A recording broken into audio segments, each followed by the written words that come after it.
नमस्कार दोस्तों, स्वागत है आपका द पॉलिटिकल टेस्ट में और मैं हूं अजय सिन्हा। दोस्तों, इस लोकसभा चुनाव में जिस तरह से एक हवा बनाई गई, फर्जी की हवा कि बीएसपी बीजेपी की बी टीम है, यानी जो अकेले लड़े उस पर आरोप ऐसे लगाए जाते हैं जो हजम भी ना कर पाए। आरोप लगाए गए बीएसपी पर, बीएसपी सुप्रीमो मायावती पर कि बीएसपी सुप्रीमो मायावती बीजेपी की बी टीम की तरह काम कर रही है, क्योंकि बीएसपी सुप्रीमो मायावती हिम्मत करके अकेले चुनाव लड़ रही हैं।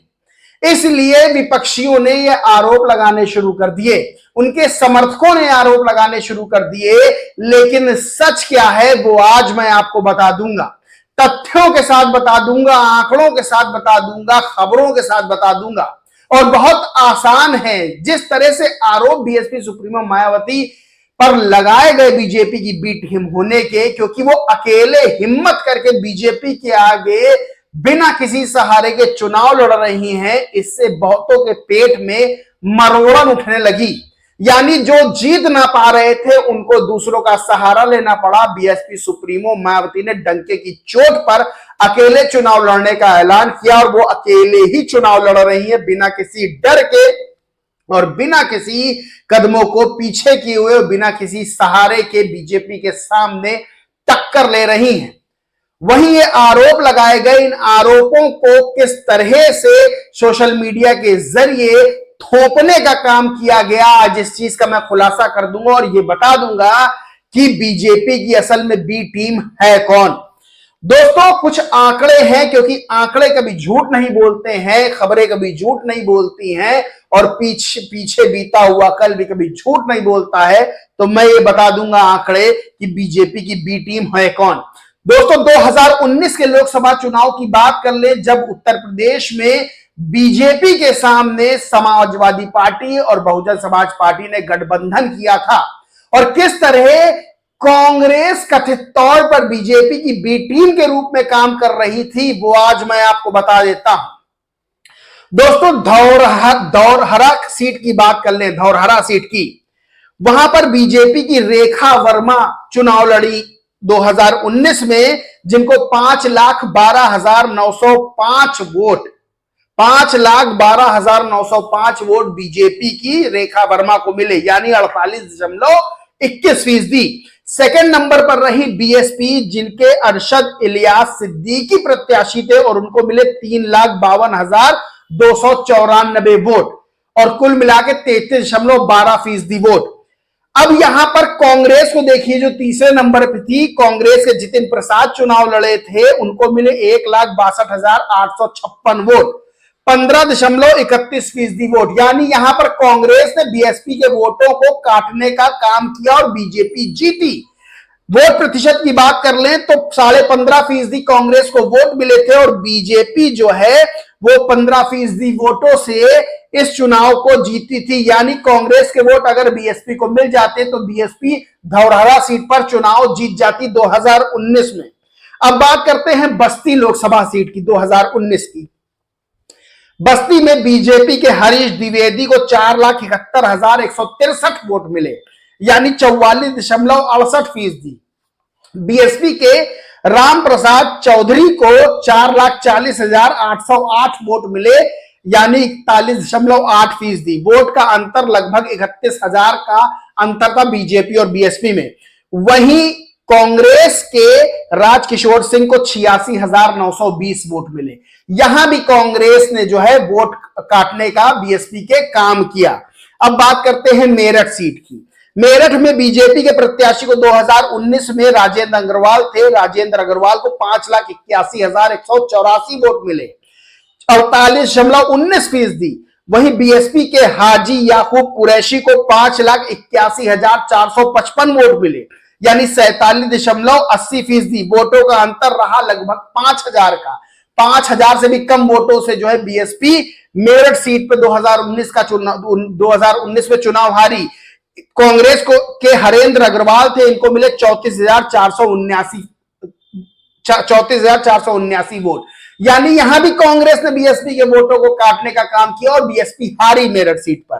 सुल्तानपुर की बात कर लें तो बीजेपी के संजय गांधी, मेनका संजय गांधी को 4,59,196 वोट मिले, यानी 45.91%। बीएसपी के चंद्र बहादुर सिंह को 4,44,617 वोट मिले, जो बीजेपी के लगभग, बीजेपी जो है इनसे यहां पर 15-16 हजार वोटों से जीती। यहां पर कांग्रेस के डॉक्टर संजय सिंह को 41,681 वोट मिले। यहां भी कांग्रेस ने बीएसपी के वोटों को काटने का काम किया और बीएसपी हार गई इस सीट को सुल्तानपुर में 2019 में। संत कबीर नगर की बात कर ले तो संत कबीर नगर में बीजेपी के प्रवीण कुमार निषाद को 4,67,543 वोट मिले। बीएसपी के भीष्म शंकर तिवारी को 4,31,794 वोट मिले। लगभग 35,000 वोटों का अंतर रहा। और कांग्रेस के भाई चंद्र यादव को 1,28,506 वोट मिले। यहां भी कांग्रेस तीसरे नंबर पर है, उसने बीएसपी के वोटों को काटने का काम किया और सीधा फायदा बीजेपी को मिला। दोस्तों, कितनी ही सीटें मैं दिखा दूं जिस पर सीधे कांग्रेस ने बीएसपी के वोटों को काटा और सीधा फायदा बीजेपी को मिला। यानी यहां पर बी टीम के तौर पर देखा जाए तो कौन कथित रूप से काम कर रहा था बीजेपी के लिए? कांग्रेस काम कर रही थी और विपक्ष को वो उतने वोटों का अंतर से हार रहा था जितने वोट कांग्रेस को मिल रहे थे। यानी यहां पर बी टीम कौन हुई 2019 में? बी टीम हुई कांग्रेस, जो बीएसपी के प्रत्याशियों के वोटों को काटती रही और बीजेपी को जीत दिलाती रही। तो दोस्तों, ये है सच, ये है तस्वीर। जो आज आरोप लगा रहे हैं बीएसपी सुप्रीमो मायावती पर, वो अपना अतीत नहीं देख रहे हैं कि किस तरह से झूठे आरोप बसपा सुप्रीमो पर लगाए जा रहे हैं। वो बसपा सुप्रीमो मायावती जो अकेले अपने दम पर चुनाव 2024 का लड़ रही हैं और बीजेपी को भी टक्कर दे रही है, इंडिया अलायंस को भी टक्कर दे रही है, दोनों को पटखनी दे रही है, उन पर आरोप लगाए जा रहे हैं। यानी एक ऐसी नेता पर आरोप लगाने का समर्थक इंडिया अलायंस के काम कर रहे हैं जो अपने दम पर बीजेपी जैसी बड़ी राजनीतिक पार्टी जो सत्ता में 10 साल से बैठी है उसको टक्कर दे रही है और पटकने का काम कर रही है। 2019 के आंकड़े मैंने बता दिए, मेरे पास पूरी लिस्ट है इन आंकड़ों की, किस तरह से बीएसपी 20 सीट से ज्यादा उस चुनाव में जीतती, लेकिन कांग्रेस ने वोट काटे बीएसपी के और सीधे फायदा पहुंचा बीजेपी को। यानी 2019 में बीजेपी की सरकार बनाने में कांग्रेस का बहुत बड़ा योगदान रहा है। अब सबसे बड़ा दोस्तों सवाल क्या खड़ा होता है? सबसे बड़ा सवाल यह खड़ा होता है कि क्या बीजेपी और कांग्रेस में कोई डील है कि नॉर्थ इंडिया तुम संभालो, यानी उत्तर भारत में बीजेपी सरकारें बनाए राज्यों में और दक्षिण भारत में कांग्रेस सरकार बनाए। तो सवाल ये खड़ा होता है कि क्या कोई ऐसी डील है?